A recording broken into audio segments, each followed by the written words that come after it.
بسم اللہ الرحمن الرحیم. میں سردار محمد صابر عباسی اور پروگرام دیکھ رہے ہیں پاکستان کے رنگ صابر عباسی کے سنگ. ایک رنگ ہے ہماری یہاں سماجیات کا، محبت کا، خدمت کا، اور خدمت انسانیت اللہ سبحانہ و تعالیٰ کے نزدیک سب سے بڑی عبادت ہے. اور ہماری خوش قسمتی ہے کہ آج ہمارے سامنے انسان دوست کے چیئرمین جناب کیس منصور شیخ صاحب تشریف رکھتے ہیں. ان کا کام ان کی پہچان بن چکا ہے اور انہوں نے جو عوام کے لیے خدمت کی ہے، بالخصوص سرجانی ٹاؤن، منگو پیر کے ایریا، اور جو ان کا اپنا NA 252 کا ایریا ہے جہاں سے یہ الیکشن لڑنے کی تیاریاں کر رہے ہیں، وہ ہے یوسف گوٹ کا علاقہ، جہاں پر انہوں نے اپنے کام سے لوگوں کے دلوں پہ فتح حاصل کر لی ہے. ہم ان کو خوش آمدید کہتے ہیں. السلام علیکم سر. جی السلام علیکم. کیسے ہیں صاحب؟ خیریت سے ہیں؟ بہت شکریہ آپ نے ہمارے پروگرام میں شرکت کی. تو ہم آغاز کرتے ہیں جناب منصور شیخ صاحب سے کہ جناب یہ بتائیے کہ سر آپ نے یہی علاقہ کیوں چنا؟ بسم اللہ الرحمن الرحیم. پہلے تو بہت شکریہ کہ رائل نیوز والوں نے اتنا ٹائم نکالا. دیکھیے آپ کو شاید یاد ہوگا 2020 کے جو رین ہوئی تھی، ہیوی رین، تو اس میں پورا کراچی ہی اس ایریے میں آ گیا تھا یوسف گوٹ، جس میں بہت سے گھر ڈوب گئے تھے. پھر ساتھ ہی اورنگی میں بھی کوئی تھوڑا سا اتنا زیادہ نہیں تھا جتنا یہاں یوسف گوٹ میں تھا. تو میں پھر یوسف گوٹ کرونا میں بھی تھا، بزنس بھی بند تھے سارے، تو میں نے پھر وہاں ایکٹیویٹی سٹارٹ کر لی. میں ڈیلی وہیں پہ جاتا رہا.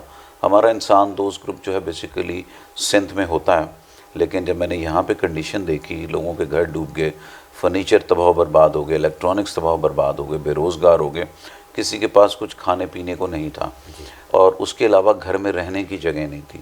سیوریج کا اتنا بڑا ایشو تھا. بہت سے لوگوں نے پکس کھنچوانے کے لیے ایک دفعہ روٹس کیے وہاں پہ، اس کے بعد ان لوگوں کو آسرا دے کے اور واپس آ گئے، اور اس کے بعد ان کو پوچھا بھی نہیں. یہی کنڈیشن اورنگی ٹاؤن کی تھی. بہت سے گھر ٹوٹ گئے. جو پہاڑ ہے وہاں سے جب لینڈ سلائڈنگ ہوئی تو اس سے بہت سے گھروں کی چھتیں وغیرہ ہو گئیں. تو الحمدللہ سمو گوٹ ادھر، ابراہیم حیدری اورنگی میں، اور یوسف گوٹ میں میں نے کافی جو گھر تھے ان کو ریپیئر کروایا. کسی کی چھت نہیں ہے، کسی کی دیواریں ٹوٹ گئی، کسی کے واش روم ٹوٹ گئے ہیں.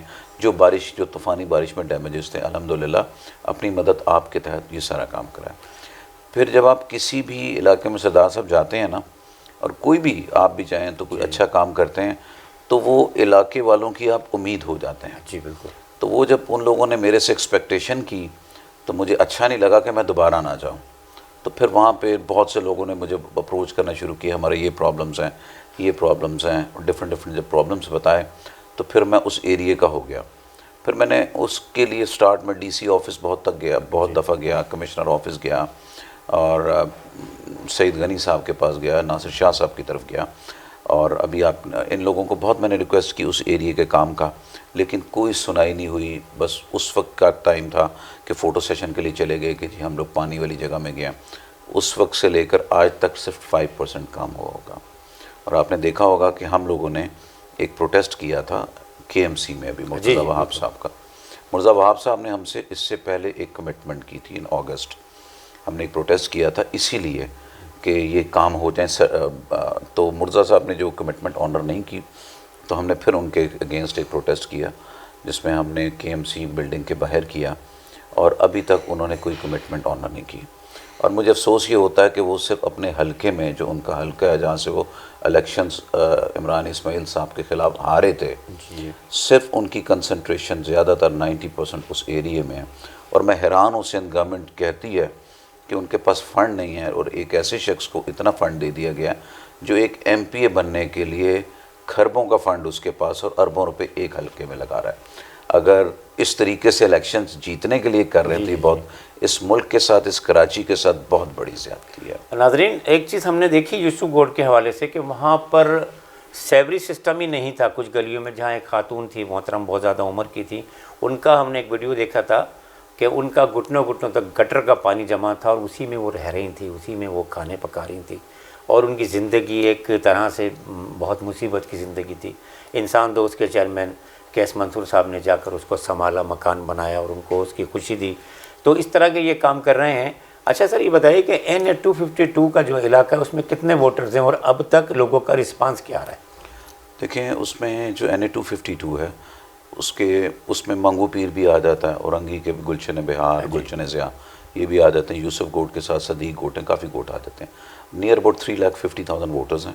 اور ادھر سے PTA کے میں نے آفتاب جہانگیر الیکٹڈ ہیں. ان کے بارے میں آپ علاقے والوں سے پوچھ لیں کہ علاقے والوں کے دل میں ان کے لیے کتنی نفرت ہے. جو شخص بارش میں ان علاقے کے لوگوں کو ڈوبتا ہوا چھوڑ جائے، اور اس دفعہ پھر بارش ہوئی آپ کے سامنے ہے، تو یہ بڑا ایک، اور میں کہتا ہوں ہمارے پرائم منسٹر صاحب نے کہا ریاست مدینہ ہے، ریاست مدینہ کے لیڈر ایسے تو نہیں ہوتے ہیں جی کہ آپ ایک حلقے کے ہوں اور اس حلقے کے لوگوں کو بے یار و مددگار چھوڑ دیں. اتنے ووٹرز ہیں اپروکس اس میں. اور آپ جو کام وہاں کر رہے ہیں سر، وہ کام تو حکومت کے کرنے کا ہوتا ہے، لیکن آپ ہمت کر رہے ہیں، آپ گلیاں پکی کر رہے ہیں، روزگار لوگوں کو دے رہے ہیں، سڑکیں بنا رہے ہیں، اسٹریٹ لائٹس لگوا رہے ہیں. ابھی سردیوں میں ہم نے دیکھا تھا کہ آپ لوگوں کو کمبل، جیکٹس ہیں اور ان کے ضروریات زندگی کی چیزیں دے رہے ہیں. تو آپ نے حکومت کے اس رویے کی کہیں شکایت کی جیسے عدالتوں میں آپ گئے؟ نہیں سر، عدالت نہیں، ہم پریس کلب کافی دفعہ گئے، جی پریس کلب میں ہی شکایت کی. آج انہی شکایتوں کی وجہ سے آپ بھی ہیں یہاں پہ. جی بالکل. اور ایک میجر سپاٹ ہوتا ہے کنٹری کے لوگوں کے لیے، کراچی پریس کلب ہے جو کراچی والوں کے لیے، وہاں ہم نے شکایت کی، پریس کانفرنسز کی، میڈیا میں بہت سے چینلز میں آ کے کی. اور آپ کسی بھی چینل میں آتے ہیں تو آپ کو کوئی پولیٹیکل پرسن بیٹھا ہی ہوتا ہے ساتھ، جی بالکل. یا وہ آن کال لے لیتے ہیں، ان سب سے شکایت کی. آج یوسف گوٹ کا اگر نام ہے تو اس کے ساتھ میرا نام جوڑ دیا گیا جی کہ اگر یوسف گوٹ ہے جی، وہ جو انسان دوست کام کرتا ہے وہ والا علاقہ. جی جی. تو یہ اللہ کی بڑی کرم نوازی ہے. اور میں سمجھتا ہوں کہ گورنمنٹ کو غریب علاقوں میں بھی کنسنٹریشن دینی چاہیے، کام دینا چاہیے، اور وہ لوگوں کو ایسے چھوڑ دیے جیسے ان میں جان ہی نہیں ہے. آپ دیکھ لیں اس ملک میں غریب کی لائف کیا ہے، جی نہ وہ گوشت خرید سکتا، نہ وہ مرغی خرید سکتا، نہ کوئی دالیں خرید سکتا ہے، کچھ دودھ اپنے بچوں کے لیے نہیں لے سکتا. بالکل.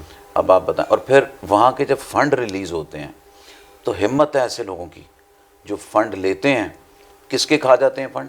بیواؤں کے، جی یتیموں کے. بیوہ کا فنڈ کھا کے اپنے بچوں کی شادیاں کراتے ہیں، عیاشیاں کرتے ہیں. یتیموں کے پیسے کھا کے گاڑیاں لیتے ہیں. گٹر نالوں کے پیسے سے اپنے گھروں کو پالتے ہیں. مطلب اس کے گٹروں نالوں کے فنڈ کھاتے ہیں. سر میں نے پہلی ایک اسٹریٹ کا سیوریج کروایا تو اس میں 4 فیمیلز لیڈیز ایجڈ، دیور کینسر پیشنٹس، اللہ. اور میں پریشان ہو گیا. وہ گٹر کا پانی ان کے واش روم، وہ کچن میں، اس کے اوپر انہوں نے بلاک رکھے سیمنٹ کے اوپر، اسی میں کوکنگ کر رہے ہیں. کوئی سیوریج کا ایشو نہیں تھا، چھوٹے سے پائپ سے سیوریج رکھا ہوتا تھا، وہ گھروں میں بھر جاتا تھا. دیکھیں آپ الیکٹ ہوئے ہیں، ایم پی ہیں، وہاں کے ایم این اے ہیں، آپ کا کام ہے آپ اپنے ایریے میں کام کرو. اور یقین کریں سر، ایک دفعہ کا فنڈ جو ان کو ساری عمر ایک دفعہ کا ایک فنڈ ملتا ہے، اگر وہ فنڈ وہ ایک دفعہ ہی لگا دینا علاقے میں تو علاقہ ڈیولپ ہو جاتا ہے. یہ فنڈ کا کتنا کھاتے ہیں آپ لوگوں کے سامنے ہے. ادروائز آپ دیکھیں یوسف گوٹ تو 2020 میں ڈوبا تھا نا، جی جی. لاسٹ جب میں گیا تو اس کے بعد کیوں نہیں اس کو صحیح کیا گیا. ہمارے پروٹیسٹ کے بعد کچھ پی ٹی آئی نے پائپ اتارے، پھر سلو ہو گئے، پھر ہمیں پروٹیسٹ کرنا پڑا تو تھوڑے سے پائپ ڈالنا شروع کر دیے انہوں نے. یہ کام ہے ادھر کا. مقصد یہ آپ کا سر کہ جب تک حکومت کے خلاف دھرنا نہ دیا جائے، جب تک حکومت کے خلاف احتجاج نہ کیا جائے، وہ کوئی کام کرنے کو تیار نہیں ہوتی. ناظرین جائیے گا نہیں کہیں، ہم ملتے ہیں دوبارہ بریک کے بعد. دیکھتے رہیے پاکستان کے رنگ، صابر عباسی کے ساتھ.